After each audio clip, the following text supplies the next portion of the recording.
Next time somebody complains that the Apex cards are no good, show them the UFC Vegas 108 fight card, because this was spectacular. On paper, it wasn't anything to razzle-dazzle the fans, but in execution, it was an unbelievable fight card. We had some absolute drag-em-out wars. We had some highlight finishes, and overall, we were entertained for about 7 hours straight. So the Apex cards do deliver, and this was a perfect example of that. My name is Angelo. This is We Want Picks, and I'm going to recap and react to every single fight from UFC Vegas 108. Before I talk about the fights, let's talk about the bets. We're going to start with mine because mine did well.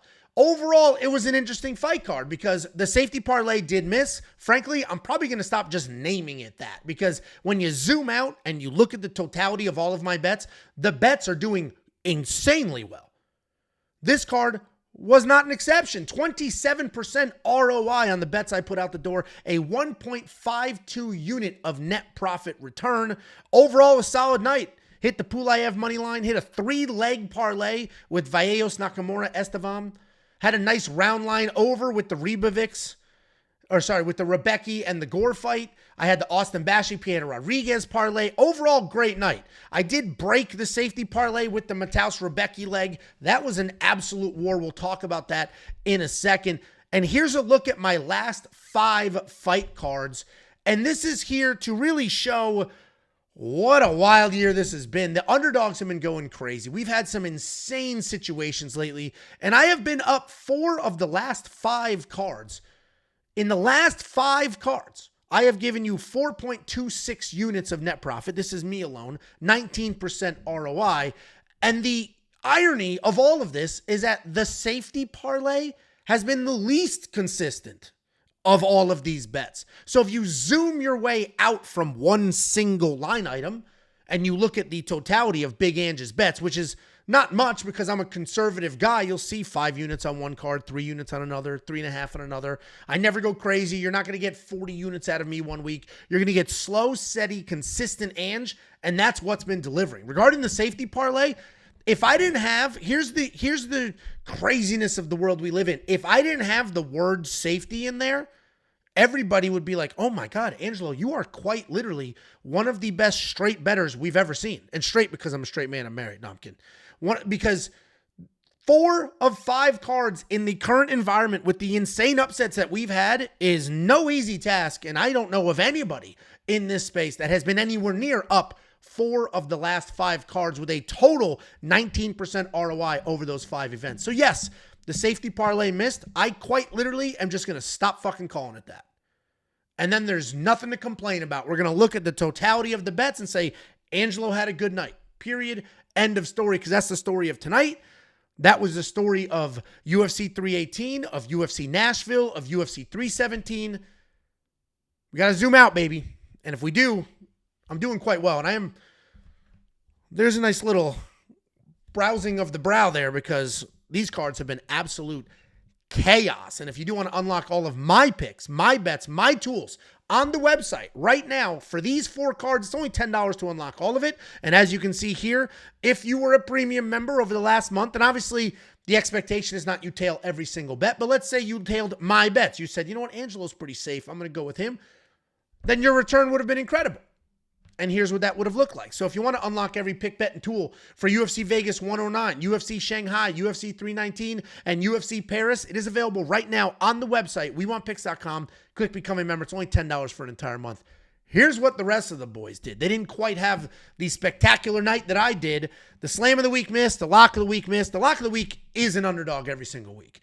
And the beauty of an underdog, which I'm not a giant underdog kind of guy, but the beauty of an underdog is if you can pick less than 50% and still be up money. That's why people love those plus money bets. Jacob did not hit with the Felipe Bunes line. We'll talk about that fight in some detail, but he was this close, and obviously a misbet's a misbet. He was this close to the Carol Hossa win by sub or Nora Cornole win by sub. That was plus 700. He was literally this close with that head and arm. The Prize Picks hit, the underdog hit. Bet Sam was either going to make a ton of money if Rebecki won or lose a couple of bucks. And he ended up losing a couple of bucks because of Rebecki. That's how the rest of the crew did. The fights were awesome. Let's talk about the actual fights. We opened up the card with Piera Rodriguez taking on Ketlen Souza. And we expected Piera to win. She was in my 7-leg round robin bet. The reality is, though, it didn't go exactly as I thought. I expected her to sort of end up in a car crash and need her takedowns. And that did happen. Where I was especially impressed by Piera is the nasty clinch work. Early in that fight, when she was in the clinch from Ketlen Souza, she went nuts. We were elbows, knee, like she was nasty in the clinch. Uppercut. Piera Rodriguez is nasty. Like she doesn't give a shit. She will bring the fight to you. She will hang out in the pocket. She is absolutely nasty. And if she needs to wrestle, she can. Piera Rodriguez looked good here. Ketlen didn't look bad. Piera just looked good. I was very, very impressed with this. A split decision was a little bit surprising. I understand that Ketlen was like moving forward, bombing away. This to me seemed like a pretty straightforward decision. I don't know why it was split. And there was another fight on this card that we'll talk about that decision, which I agree with the outcome of every decision. I don't think anybody got robbed, but a couple of these were wider or closer than they should have been. This was a little closer than I think it should have been. This seemed like pretty straightforward to me. I thought Piera was hanging in the striking, had her moments, and then obviously had the grappling as well. So great win for her. No skin off Ketlen's back because she came in, she fought, put on a little bit of a show. Then we had this is exactly how I thought this fight would go. Quite literally exactly how I thought this would go. Obviously, Rafael Estevam missed weight by like 4 pounds. That's kind of bullshit. All right, that's not great, missing weight by 4 pounds, but he didn't seem to get tired. And if anything, he actually looked in better shape than he normally does. His cardio was fine. And this fight was exactly what I thought it would be. I said, Rafael Estevam's going to come in here. He's going to get some takedowns. He's going to have some success. And then Felipe Bunes is going to get him in trouble with a couple random sneaky submissions, but he'll be fine. He'll get through it and he'll be fine. And that's exactly what we got here. That quite literally exactly what we got. Felipe Bunes is great because he doesn't quit. He's always throwing something up. He's always trying to make something happen. He never bails. But ultimately, they're kind of Hail Mary submissions. And Rafael Estevam's just a little too good to get caught in some Hail Mary submissions. So Estevam obviously lost a lot of credit because he missed weight. He stepped up on short notice, so it kind of is what it is, but don't step up on short notice if you can't make the weight. So again, this is another situation where Felipe Bunes lost, but we expected him to lose. He was a good size underdog. I think come fight like minute, not fight night, but like literally when he walked out, he was like plus 550 underdog. So he was supposed to lose. He had a couple of moments where it was like, and he's going to do that. He's going to make people work. He's going to get people in trouble. Anybody a little sloppy will get caught. He'll submit them. But he's not going to beat some of the better people in the division. Estevam, 14-0. That's a spectacular record. So let's see what he ends up doing. But this was a good fight. It was, exactly as I expected it to go. This one wasn't exactly as I expected it to go. One of the only bets I missed was the over 1.5 here. I thought that Austin would just sort of take his time a little bit. And even if he got a takedown or two, that there would be some script. Like I thought we would end up with a fight that went a little bit longer. And then they get on there and they start talking about Yannis has a job, a full-time job, and he's got kids. I was like, fuck, man. As soon as they started talking about he's got a lot going on in his life, I was like, shit. Obviously, I expected Austin to win. I had him in that. I don't think I had him in the round robin. I had him in a different parlay, but with Piera Rodriguez. So I expected him to win. Was very confident. The line reflected that, so no surprise there. I knew he was a good grappler. I knew he was a good striker. I knew this was a favorable matchup. I did think it would go over the 1.5. So I did miss that parlay there. Kind of stunk, but Austin looked good. But it's hard to look at this and be like, yep, Austin is exactly who we thought he was. Because, of course, he won. He won pretty quickly. He did so in dominant fashion. But it was a short notice step up, and the guy's pretty one-dimensional. His original opponent was Francis Marshall. That, if he beat Francis like this, that would have been an indication of like, holy shit. Austin Bashi's that good. So, yeah, young prospect, got a great win. He also had a short notice opponent here, so like everybody likes to focus on the other guy, but Austin had to go through everything as well. Lost, am I on the card? Am I not on the card? Should I cut weight? Should I not cut weight? Oh, here's an opponent. Who is he? He's a striker. All of that chaos can be a little overwhelming, but it wasn't here. He came out, got a takedown immediately, controlled, landed some decent strikes. So, good win for Austin Bashi. Then we had a pretty fun fight. We had jiu-jitsu nerd Nick Klein and Andrey Pulyaev. And I broke down Nick Klein. I said he's a jiu-jitsu nerd. I called him a jiu-jitsu nerd in his last fight. I called him a jiu-jitsu nerd in this fight. He's a jiu-jitsu nerd. And that's exactly what we had here. He came out, and I bet on Andrey Pulyaev. I bet on it minus 120. I believe he closed at like minus 150, minus 160. And I bet on him because I was like, this is a jiu-jitsu nerd. And if Andrey's got some decent takedown defense, we're good. I was sweating it, though, because Nick Klein took down Andrey instantly. Like, I don't even think they were done going fight before Nick Klein had that takedown. Then Nick Klein had his back. He had full mouth. He dominated on the ground so badly. I was like, oh, he's going to finish this dude. I'm fucked. And that's not what happened. Nick Klein couldn't finish Andrey. Second round comes. Andrey just starts digging in, and Nick folded. That dude does not want to strike. Hates when strikes come his way. The finishing sequence was a beautiful body kick that sort of wilted him, and then Andrey just poured it on and got the finish. So this was a really fun fight to watch because it was quite literally from one extreme to the other, and it wasn't like a lucky punch that changed the tides. None of that. It was complete domination in the grappling, wasn't able to get the sub, shot like a sloppy takedown, that got defended, he got hit in the mouth and was like, uh-oh, I hate this, I don't like this. Nick Klein's a jiu-jitsu nerd, and I mean, good for him, right? Like, he's good at jiu-jitsu, congratulations. This is a fist fight in a cage. Someone's going to try to punch you in the mouth. And if you got into like, that's the craziest part. Nick Klein is a jiu-jitsu nerd. He got a takedown. He was on this dude's back within 45 seconds. He had over 4 minutes of time to work, and he still didn't get the sub. You were quite literally in the best possible position you could have been in, and you weren't able to get it done just to get finished the next round. That's tough, dude. They got to cut him. Andrey Pulyaev, I mean, he got taken down a lot easier than I thought he would. Then obviously when they started scrambling around and Nick slowed down a little bit and Andrey had the cage to work with, then things looked a little different, but to get taken down that quickly, it was like, uh-oh.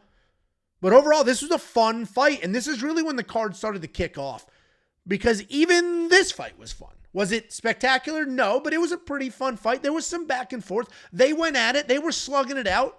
Rodolfo Vieira, Tresean Gore, and it really just came down to Rodolfo Vieira's gas tank is wildly impressive. And if you remember, I believe it was his UFC debut when he lost to Fluffy Hernandez. The first round, he beat the shit out of Fluffy Hernandez. He picked him up. He slammed him down. He out-grappled the shit out of him. Then he went to the corner and was exhausted. He could barely breathe. Came out the second round, and then Fluffy's like, nope, took over, and then got the win. And from that moment, we're like, this dude has no cardio. This dude has no cardio. And it was in our heads, burned in. This dude has no cardio. This dude has no cardio. Turns out, he does have cardio. Because this was a great indication of that. He was shooting takedowns late. He was getting takedowns, shooting takedowns, moving forward, staying busy with the hands. He was doing stuff. And the fact that he can pressure forward and do stuff at his size and age, he's not young, is very, very impressive. Because cardio, there is obviously some natural element to it. Some people just have cardio. But some people have to work for it. He's a perfect example of somebody who has to work for it because we saw him without it. So this was a great win for Rodolfo Vieira. Tresean Gore, better than a lot of people said he was. A lot of people thought he was going to come in here and get smoked. And the reality is he put up a bit of a fight. He didn't quit out there. He missed weight as well, so he should be cut. I'm a big believer, two things when somebody misses weight. Obviously, the money is not enough. That's not enough of a punishment because people continue to miss weight. And depending how much you make, 20% isn't a big deal. And it's either not a big deal because you make so much you don't need it, or it's not a big deal because I'm only making 20 grand. So yeah, here's 4 grand. Fuck off. I don't have to cut all this weight for 4 grand. Okay. Because I know if I'm going to cut it, I'm going to lose for sure. And if I don't cut it, I might be able to win. Like what happened in the Felipe Bunes Rafael Estevam fight. What they should do the money thing, because your opponent should definitely be compensated, but also take a point away. The first round should start with 1 point off. You following? You score every round 10 points or fewer. And so you're going to start the first round with already Tresean Gore has 9. He already has lost this round. Now, if he ends up beating the shit out of Vieira, then it'll be a 9-9 round because you still got to take the point, 9-9 round. Almost like when you deduct a point from a foul. Inside the octagon, you kick somebody in the dick, that's a foul. They take a point away. Obviously, if it's on purpose and repeated and all that. They should do the same with the weigh-ins. You missed weight, that's a foul. You have committed a foul. I am taking a point away from the first round of this fight. You have committed a foul. That's something I would champion for, frankly, because maybe that will be enough. Because all of these like close fights, somewhat competitive fights, you are now at a wild disadvantage. The first round's gone. You're at a wild disadvantage. The money's clearly not enough. People continue to or cut him right on the spot. The only problem with that is you'll get people who do want to be cut. There's definitely people who want to be cut for various circumstances, and they would just miss weight on purpose. But either way, I like the point deduction. Rodolfo Vieira looked good. Tresean didn't look bad, but can't show up in here missing weight. Then we had, I'm going to spend more time talking about this fight than it actually lasted. We had how long was it? 1 minute into the first round, a finish. Rinya Nakamura smoked Nathan Fletcher. Now, I was all over that. I said that all week long. If you watch my quick pick video, first of all, if you watch the quick pick video, you did well. My picks were unbelievable on this card. Unbelievable. There were 12 fights total, and I missed 3. 9-3, I went. Look how fast I did that math. 9-3. On a card like this with a couple of big dogs, not terrible. This was one of those. While everybody after Rinya's last fight said, I'm never betting on him again, that guy sucks, he's unreliable, permanent fade. The reality is, I knew what a high-level athlete this guy was. And obviously, he was a minus 400 favorite, so this isn't exactly crazy talk. But I knew what a high-level athlete he was. And yes, in his last fight, he got embarrassed. He was getting dropped. He looked like shit. But I said that's going to benefit him because that was an embarrassing loss. And now he's going to come out, laser focused, not try to play these dumbass games. He's going to get after it. I actually expected him to wrestle because he's a high-level wrestler. I expected him to wrestle. But he didn't even get the opportunity to because he canned out, landed clean, and just smoked Nathan Fletcher. Knocked this fool out, smoked him, dropped him bad, done, end of fight. So Rinya Nakamura back in a big way. I had him in that 3-leg parlay that hit. So I'm happy for Rinya. Anybody who did that whole permafade thing, I understand there are moments in this sport where we all feel that way. And I feel it. Immediately after something happens, I am just like an emotional mess. Because to sit in this seat and get the thousands and thousands of people on the website looking at the bets and the tens of thousands of people watching the videos, it's a lot of pressure. And it's all like imaginary pressure. But it feels like the world, like if I get a pick wrong, it feels like the world's like, you dumb idiot, what are you doing? How could you think that you... And honestly, some of it is reality because I immediately get DMs on Discord, on Instagram. How could you, idiot? And I understand because I had Rinya Nakamura in my safety parlay in his last fight. And then I immediately started getting, idiot, loser, why would you do that? You're dumb. And you feel the pressure, and it's overwhelming. It's like, I'm never betting on this fucking guy. And then you calm down. You take a deep breath. You relax. You look at it for what it is. Typically, the calm down is Sunday. Because right now, it is midnight. I'm filming this. I'm going to lay in bed, look at any hate mail, because there's always hate mail, even though, Angelo, what was my ROI? 21%, whatever the hell it was. 1.5 units in that. No, hate mail. Look at the hate mail. Try to wind down. I'll wake up in the morning, not refreshed yet, still full of hate. Then I'll film next week's quick picks, and then boom, off to the races. So that moment is when you can say he's not a permafade anymore. Because after Rinya's last fight, I was in camp. You can't trust this guy. What an asshole. And then you look at it objectively. You look at his opponent. Nathan Fletcher's getting a ton of credit for losing to a bridge troll, Calvin Loughran. That's where the Nathan credit came from. The guy lost to a bridge troll, and he couldn't defend takedowns. So this was a very easy fight for me. The lesson in all of this, don't do the whole permafade shit. Look at what we got with Johnny Walker's brother, Walter Walker. He came out, his first fight, massive favorite, came out, looked like a bag of mashed potatoes. And since then, absolute killer. No such thing as a permafade in this sport. Rinya's a perfect example of that. Then we had what at this moment in time was fight of the night. And you know how you know this was a good card? There was 6 fights left. And 3 more of them were immediately fight of the night. This was fight of the night. Then the Ribovics Elves fight was like, no, that's fight of the night. Then the Duncan Rebecki fight happens. No, that was fight of the night. This was a great main card, and it was kicked off with this fight. These two absolutely went at it. They absolutely went at it. This is a fight where I thought these scorecards were too wide. Earlier, I mentioned the very first fight of the night. That seemed like just surprised. Like, that just felt like it should have been a straightforward 29-28. A split seemed a little weird. This one, somewhat similar, except the other way. I thought this was closer. This should have been a split. And I think Kevin Vieira won this fight, right? I would have scored it for him because he seemed to do more damage. He was mixing it up a little more. He was shooting takedowns. He was bombing away. He was doing more. He was trying to win. But Danny Silva made it dirty. He made it ugly. He was gross. Danny Silva never stopped moving forward. Danny Silva was in his face. Danny Silva doesn't even wear damage on his face. So this was a great back and forth war.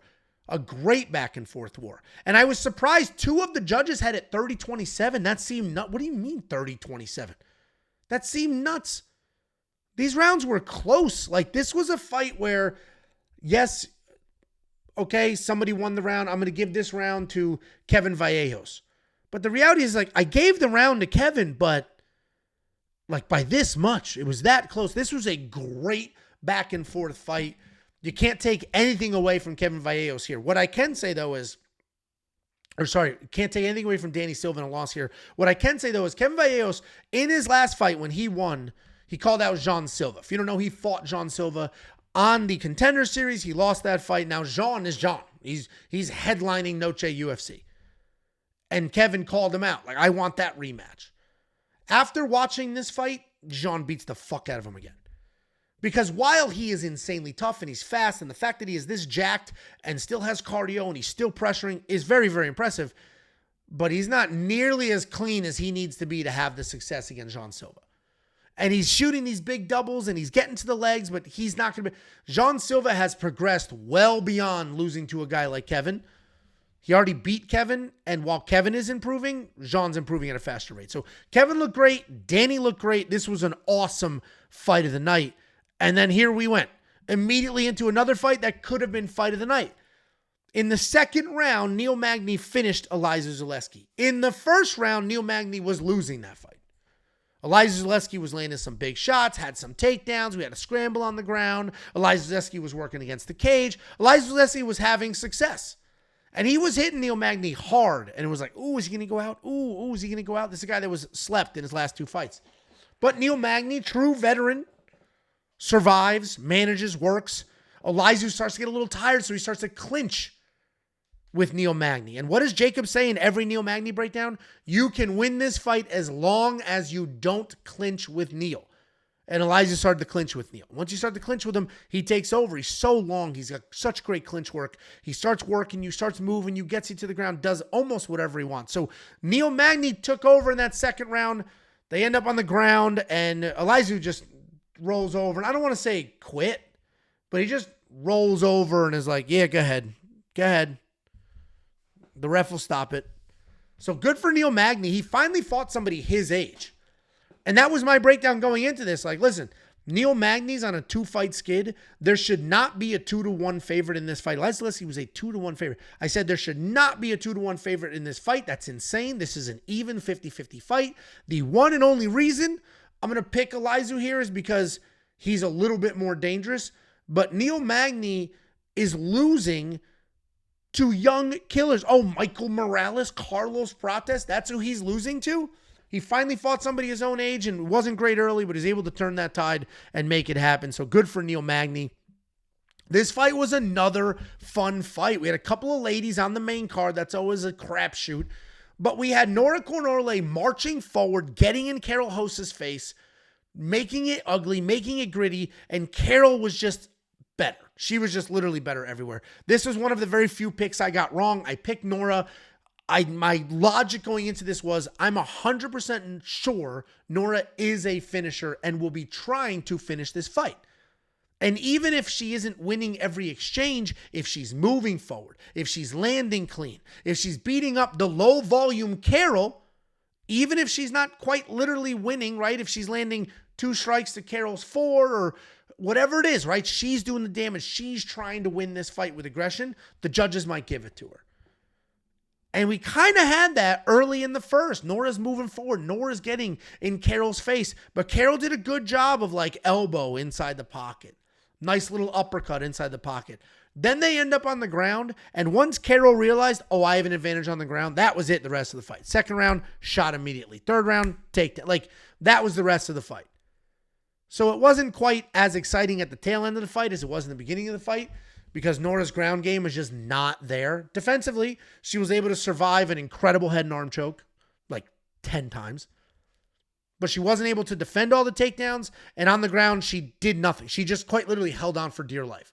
She had like a fake Kimura from half guard, didn't pull it over, just was kind of holding on to. So Nora has to work on the ground game. But the reality is she's tough, she's gritty, she's never going to go anywhere near a world title. And Karol Rosa was just better. She was just better. And this is the difference with experience and just high-level training. Karol was just better everywhere, used her big girl brain, got the takedowns, had the control, was dominating on the ground. Karol Rosa, very clean, easy win. But the takeaway for me was we used the tool. So on the website, we have a tool called the Fight Simulator. And this, on the bottom left, is the Prize Picks line. If you don't know what Prize Picks is, it's daily fantasy. You just say more or less on some numbers. And the Prize Picks line said 69.5 significant strikes for Karol Rosa. And you say more or less. And I was like, that's a weird number. Let me see what the Fight Simulator says. We ran it through our tool, the Fight Simulator, on the website. And the simulator takes the fight and it simulates it 100,000 times. Then it gives you the individual outputs. And it said, in these 100,000 simulations, including wins and losses, on average, she's going to land 47 significant strikes. So I was like, well, fuck, there's a big difference between 47 and 69. So I did the less. And then she only landed 33 significant strikes. But look at the disparity between total strikes and significant strikes. Karol Rosa landed 190 strikes in this fight, and only 33 of them were significant. That is, if that isn't the definition of pitter-patter, I don't know what is. Go back. I open up the Karol Rosa breakdown by saying Karol Rosa is a pitter-patter striker. That is literally how I describe her, and the stats tell that story. And I got to be honest, I was nervous. I was like, well, she blew past the 69. I look so dumb. And I told everybody, use the tool. The tool's great. The tool doesn't miss. Like, of the last 5 that we've done, it hit like the tool. And then I saw the fight. And I was like, I'm screwed. And then I look at the actual numbers. Only 33 of them are significant. So the tool, far more reliable than I am. And then we had what at this point in time was fight of the night. We had Estevam Ribovics and Brener absolutely get after it. They got after it, and it was Estevam Ribovics 90% of the fight. 90% of the fight. The only real success Brener had is every now and then he would land a big shot, but Esteban's chin is good. That dude would eat those shots. The same shots that knocked out Garam, the same shots that Elves has had success with in the past, did nothing to Esteban. His head just goes boom, and then he just keeps moving boom, boom, and just kept moving forward.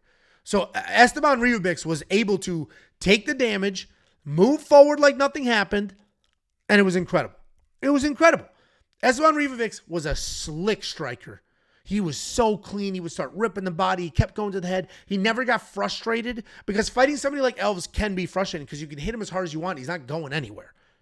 And he never got frustrated. He would just start to work the body, then come back to the head. Start to work the body, then come back to the head. The caption here says slick grappling exchanges, and that's because in the beginning of the fight, and early in the first round, they ended up in a grappling exchange. And it was sick. It was high-level grappling on both sides. The sweep that Elves was trying was incredible. The reversal from Esteban was incredible. Like, it was an awesome grappling exchange. And, you know, I like to throw out the term jiu-jitsu nerd. In my mind, a jiu-jitsu nerd is somebody who only has jiu-jitsu. Like, I'm going to try to not make this some fucking long-ass story. I have been doing jiu-jitsu for 20-something years. 20-something, long before it was cool, long before it was a thing. I got my blue belt in 2004. My blue belt 21 years ago. And back then, the only people doing jiu-jitsu were like people who wanted to be professional fighters. There was no such thing as like, let me just do this for fun and stay in shape. That didn't exist. That did not exist. There wasn't a single person that I trained with that didn't have the goals of being a professional fighter. And obviously the sport has evolved a shit ton. And since that sport has evolved, it is far more accessible. And once it becomes accessible, you get regular ass people. They're not high-level athletes. They're not killers. They don't have a nasty demeanor. They're just regular people. And some of them are fucking dorks and nerds. And the dorks and the nerds will do the jiu-jitsu. And they'll get good at it because it is a cerebral sport. Like, it is a sport. It can be violent. But if you can logically think through things and look at positions, you can do pretty well. So what's happened is we get some of these less athletic, I'm saying this so nice, some of the less athletic people that take to jiu-jitsu, and they do well with jiu-jitsu, but they don't learn the takedowns because takedowns actually do require some balls, some toughness, and some athleticism, right? You're not going to get some fucking nerdy wrestler. You can get somebody that's going to run through a wall. So a jiu-jitsu nerd, in my mind, is somebody that has great jiu-jitsu skills. They never learn the takedown, so they're pulling guard, and they only know how to do like their wild, bendy, new age jiu-jitsu. And the reason I mention all of that is because while this was an incredible grappling exchange, none of it was jiu-jitsu nerdy. It wasn't nerdy. It was an awesome exchange between two high-level athletes getting after it. This isn't Nick Klein, that nerdy bitch.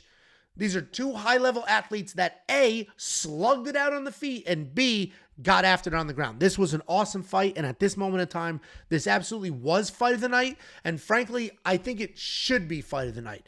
Let me hit refresh on my web browser here and see if this is updated with who got fight of the night. Let's go to Tapology and see what they say, because I think this should have been fight of the night. The next one that was an option is Duncan and Rebecki, and they did do fight of the night for both of these. So that's great. Estevam, Ribovics, and Brener got fight of the night. They deserved. Looks like they also gave fight of the night to Chris Duncan and Mateusz Rebecki. And if this wasn't a stereotypical Chris Duncan and stereotypical Mateusz Rebecki fight, I don't know what it is. It quite literally was a stereotypical fight for both of them. Because Mateusz Rebecki's face always looks like this. His face looked like this after his last fight, and he won that fight. And Chris Duncan got dropped. And I don't remember. I think they said it was a headbutt, and then they looked at slow motion like, oh, it wasn't. And this was a very good, exciting fight. And anybody mad at this? So I had Rebecki as the second leg of the safety parlay. Now, keep in mind, at this point in the card, this was my last bet. At this point in the card, I'm up money, guaranteed up money. Things are going well. And it all comes down to this. And obviously, anytime I have a bet on the board, I'm like nervous and I'm staring at it. But once it has that fucking, I did it to myself, put that term safety in front of it, there's just the added pressure of the world. So I'm nervous watching this fight. And the fight starts, and Mateusz Rebecki's moving forward, and he's just marching forward and bombing. He literally is just marching forward, bombing away. And he's landing, but he's also getting his head snapped back. And he's landing, he's getting his head snapped back. But I know he's tough, so I'm not worried. And then there's a clash. Chris Duncan drops, they get back up, and then Chris is doing a great job counter-striking. And it's not traditional counter-striking like what you get with Chris Curtis, right? Chris Curtis has the Philly shell U-punch. Oh, now I'm going to throw. No, he's doing great counter-striking because Mateusz is just blindly running in. And as he's blindly running in, Chris is just like elbow up the middle, elbow on the side. Like he's not waiting for the punch to be blocked and then throw. He is literally using Mateusz's just forward energy, the forward rush from him, and then landing. He's using Mateusz's own pressure against him. Chris did a great job there. Mateusz Rebecki shot like one or two takedowns towards the end when his face was this mangled mess that you see here. This was a great fight. And the reason the caption says you can't be mad at that, because the same people who said Rinya is a fade forever and the people that said Walter Walker is a fade forever started immediately in the Discord, never betting Rebecki again, fade, permanent fade. How could you watch this fight and then be like, I'm never betting on this guy again, he sucks? How could you watch that? Rebecki was an absolute dog in this fight that up until the very last second was swinging wild. This was 1-1 going into the third. And I was already getting DMs in the second, safety loss. I mean, it ended up losing. But it was 1-1 going into the third. And the way Mateusz hits, and he had 2 takedowns in the first round, this was a close fight. It just, your eyes told a different story because his face looked like that. But this was a close fight. The reality is Mateusz Rebecki is an absolute dog who will fight for your money. And if you're looking to bet on somebody, I don't know what his next matchup's going to be, obviously. But if you're looking to bet on somebody, while their past performances are important, you can't just look at greed and red dots. There are circumstances. And the circumstance in this one was He was just getting pieced up because he was blindly rushing it. And if he's fighting somebody like a Chris Duncan, who is that tough, who is that durable, who will fly elbows up the middle, then yeah, don't bet on him. But he's be fighting somebody that doesn't fight as well backing up, Mateusz Rebecki's a perfect bet. So you cannot be mad at a performance like this. When we get somebody who goes out there and fights their ass off, all you can do is appreciate it. And I appreciate this. And my bad, Chris Duncan, because I spent all week being like, this dude's not that good. He's just tough. And I don't think he's going to out-tough Rebecki. And while I agree with that, it's funny because in the post-fight interview, they said, Chris, how do you feel about this win? And what does this mean to you? He's like, I forget exactly how he worded it. He was like, you can't beat somebody as tough as me, or you can't out. I forget how he worded it, but it's like, well, dude, Mateusz Rebecki is quite literally as tough as you. Quite literally, like he went nowhere. Like that dude was there the whole time. He is as tough as you. Don't chalk this up to toughness. This was clean striking is what this was. So Chris Duncan is better than I've given him credit for, because my breakdown was he's not going to be the better fighter. He is going to be tough, but he's not going to out-tough Rebecki. And I was wrong because his striking was just too good, and Rebecki's blind forward pressure worked against him. Then we had a relatively uneventful main event. And it was uneventful because Tatsuro Taira just blew through Hyungsung Park. Just blew through his ass. Like, blew through him. Wasn't very competitive. He was the better striker, was the better grappler. He just ran right through this fucking kid. Like, it was... And you can't even look at it and say, oh, well, it was short notice. And while short notice may have been a factor, right? Like, the whirlwind of going from a random... I don't even know if he was on the main... he must have been on the main card. It was Steve Erceg. A random main card fight to the main event a week earlier. So, yeah, short notice probably had some effect here. Maybe he was a little more tired. He just wasn't focused yet. He was, but the reality is Tatsuro Taira beat him everywhere. Everywhere. Better striking, better grappling, like literally everywhere. Tatsuro Taira was just much, much better. And it's kind of a shame because good for Tatsuro, good for Park. They both got their payday. They got their main event, like all that. But it's hard to watch it and be like, Tatsuro Taira is this good. Because, I don't know, like this was almost too easy. And then there was short notice circumstances. A lot of people said this is a better fight than the Albazi fight. I did not agree with that statement. And certainly now that the fight's already happened, I definitely don't agree with that statement. Because I would have preferred to see Albazi, who has competed at a high level. We have not seen Park compete at a high level yet. He knocked out Shannon Ross. Congrats. So Tatsuro Taira did what he was supposed to do. Smoked the short notice come up. 10-1 now instead of 10-0 for Hyungsung Park. But, I mean, good for Taira, right? He got his win. He got paid. Was able to stay in the card. So, good for him. Kind of an uneventful main event, but the rest of this card was spectacular, and you can't get mad at Taira for beating somebody as quickly as he did. Guys, that's everything. UFC 319 is around the corner.